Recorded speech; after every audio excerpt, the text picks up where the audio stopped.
Bonsoir. সুইজারল্যান্ডের মেয়ে। Dinner পার্টিতে সকলের হাতে তখন শ্যাম্পেন অথবা হোয়াইট ওয়াইনের গ্লাস। রথী মহারথীরা লাইন ধরে হ্যান্ডশেক করছে আর অভিবাদন জানাচ্ছে। কেউ আসছে গল্প শুনতে কেমন করে পুরুষের গুহা থেকে বেঁচে বেরিয়েছি, কেউ সই নিতে, কেউ আসছে কপালে চোখ তুলে সাবাস বাহবা বলতে, কেউ চুমু খেতে, কেউ আবার হাত ভরে ফুল দিতে। এর মধ্যে এক সোনালি চুলের মেয়ে কাছে এসে হাত বাড়ালো না, সই নিল না, কোনো গল্পও শুনতে চাইল না, কেবল বলল, আমি তোমার সঙ্গে একবার কাঁদবো বলে এসেছি।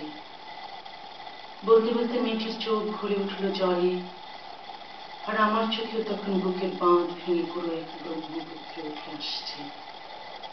আমি পূবে, মেয়েটি পশ্চিমে, কিন্তু আমাদের বেদনাগুলি একই রকম গাঢ়।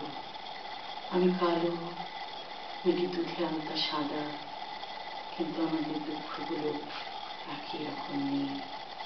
কাঁদবার আগে আমাদের কোনো গল্প জানতে হয়নি পরস্পরের, আমরা তো আমাদের গল্প জানি।